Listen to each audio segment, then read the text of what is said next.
Dans le deuxième article du Credo, et en Jésus-Christ, son Fils unique, notre Seigneur, nous avons essayé d'approcher le mystère de l'incarnation, c'est-à-dire le mystère de cette union hypostatique, union de deux natures, nature divine et nature humaine, en une seule personne, la deuxième personne de la Sainte Trinité, le Fils, Jésus-Christ. Après cet article du Credo vient le troisième article qui a été conçu du Saint-Esprit, est né de la Vierge Marie. Notre Seigneur a pris une nature humaine tout en restant Dieu, et cette nature humaine, il la tient de la très sainte Vierge Marie. Si bien que lorsque l'on parle du mystère de l'incarnation, on ne peut éviter de parler de la très sainte Vierge. Et c'est ce que nous allons faire présentement. La très sainte Vierge Marie. La très sainte Vierge Marie avait été annoncée déjà dans les prophéties de l'Ancien Testament.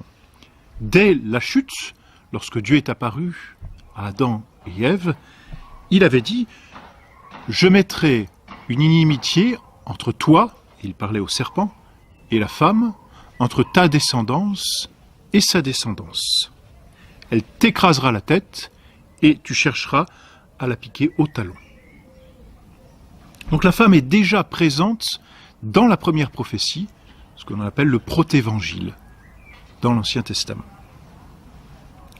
On trouve, quelques siècles plus tard, mais toujours avant Jésus-Christ bien sûr, une prophétie presque plus explicite.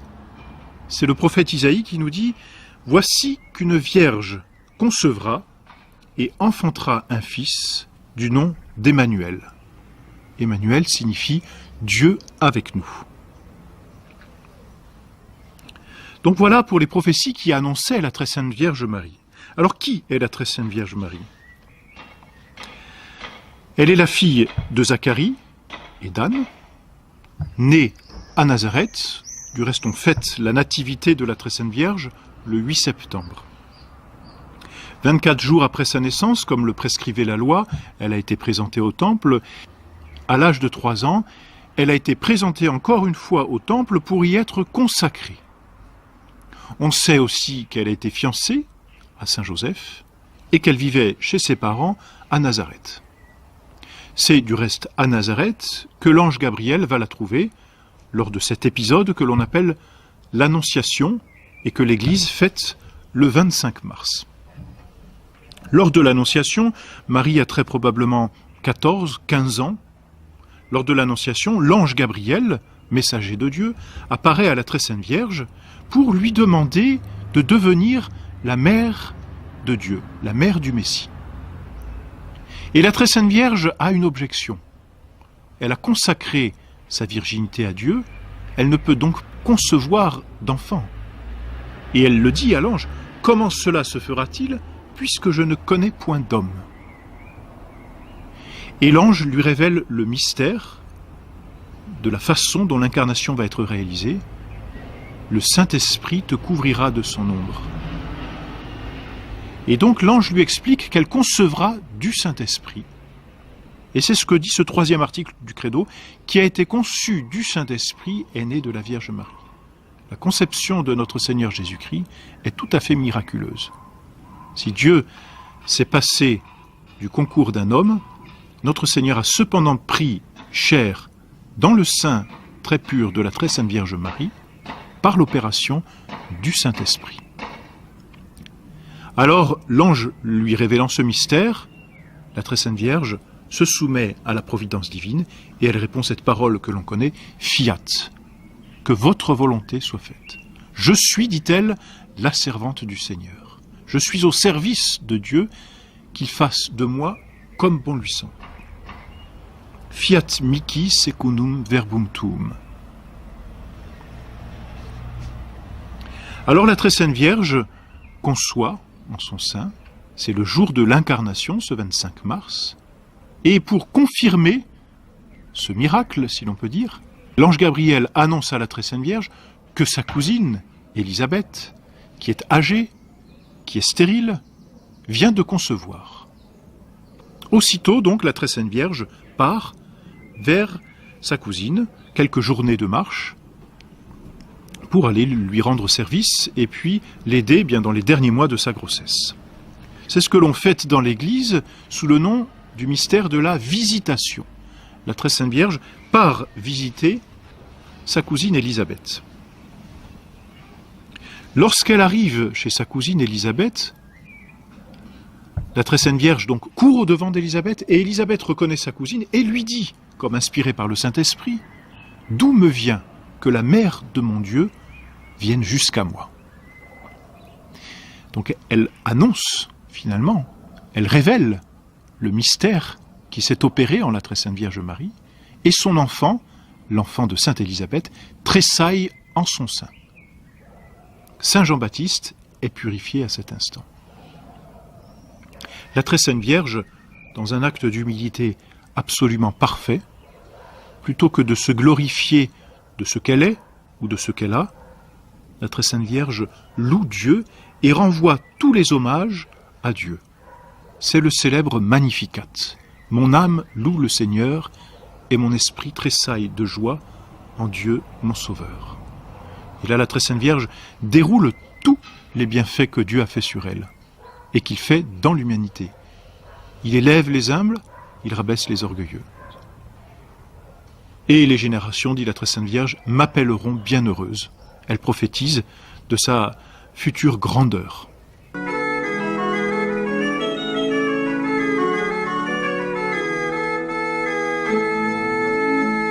En effet, la Très Sainte Vierge, à proprement parler, est mère de Dieu.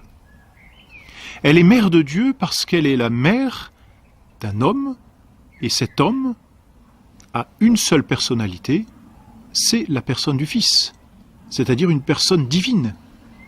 Lorsque la Très Sainte Vierge va mettre au monde l'enfant Jésus, elle met au monde une personne qui est Dieu. Donc elle est, au sens plein, mère de Dieu. Théotokos, comme disent les Grecs. Mère de Dieu, parce que mère de cette personne qui est Dieu. Et par contre, elle n'est pas mère de la nature divine. C'est entendu. Elle est mère de cette personne qui est Dieu et qui a une nature humaine. Voilà, la Très Sainte Vierge donc visite sa cousine Élisabeth. Saint Jean-Baptiste, fils d'Élisabeth et cousin donc de notre Seigneur Jésus-Christ, naît, et l'on fête sa naissance le 24 juin. Et puis ensuite, la Très Sainte Vierge retourne chez elle. Et là, Saint Joseph voit que la Très Sainte Vierge, à qui il est marié, est enceinte sans son concours. Saint Joseph connaît la vertu de sa femme et se pose donc ainsi plusieurs questions. Il réfléchit. La Très Sainte Vierge, pourtant, est une femme sainte, une femme vertueuse, et voilà qu'elle est enceinte. Je ne pense pas, se dit-il, que la Très Sainte Vierge ait pu me tromper. Elle est trop vertueuse, et pourtant elle est enceinte sans mon concours. Alors, deux solutions. Ou il la répudie, ou il la dénonce. Mais Saint Joseph, ne voulant pas atteindre la réputation de la Très Sainte Vierge, préfère la répudier en secret. Et lorsqu'il se décide à cette répudiation, un ange lui apparaît et lui révèle le mystère. Ne crains pas de prendre pour épouse la Très Sainte Vierge, car ce qu'elle a conçu est le fruit de Dieu. Saint Joseph est donc rassuré quant à ce qui s'est passé en la Très Sainte Vierge Marie, rassuré quant à la vertu de la Très Sainte Vierge Marie. Et donc il demeure auprès d'elle. Et puis voilà qu'un édit de César oblige à un recensement. On est en décembre, Saint Joseph et la Très Sainte Vierge, qui sont de la même famille, doivent aller se faire recenser dans leur ville, c'est-à-dire à Bethléem. Alors on part, on va jusqu'à Bethléem pour se faire recenser. La Très Sainte Vierge arrive à terme, et lorsque, au bout de ce voyage, on est à Bethléem, personne ne veut recevoir ce couple, dont la femme est enceinte. Alors, faute de place, Saint Joseph trouve une grotte, et on connaît l'épisode. C'est là que notre Seigneur naît, dans une crèche, dans une petite grotte, comme il y en a beaucoup là-bas, grotte qui servait ou pour les bergers, ou pour abriter même les animaux. Notre Seigneur Jésus-Christ naît le 25 décembre, c'est la fête de Noël, la nativité du Christ. Il naît en réalisant ce miracle de laisser la très sainte Vierge vierge. Et comme le dit la foi, et comme le dit la liturgie régulièrement, la très sainte Vierge était vierge avant l'enfantement, vierge pendant l'enfantement, vierge après l'enfantement. Miracle que fait Dieu pour la très sainte Vierge, et miracle qui signifie toute la pureté de l'âme pour ceux qui approchent Dieu. La très sainte Vierge donc met au monde l'enfant Jésus. Ensuite, elle vivra à ses côtés jusqu'à la Passion, où on la retrouvera au pied de la croix. Et puis ensuite, il est difficile de dire où a été la très sainte Vierge. On sait qu'elle a été prise en charge après par Saint Jean, lorsque notre Seigneur sur la croix donne à Saint Jean sa mère et donne Saint Jean à sa mère. Ensuite, elle a certainement passé ces dernières années à Jérusalem et peut-être à Éphèse. Et puis enfin, elle est montée au ciel. Le dogme de la foi ne dit pas si elle est morte. Le pape Pie XII ne définit pas si la très sainte Vierge est morte, c'est-à-dire s'il y a eu séparation de l'âme et du corps. La question n'est pas tranchée. Quoi qu'il en soit, la très sainte Vierge est montée au ciel avec son corps et son âme, où là, elle jouit du bonheur éternel.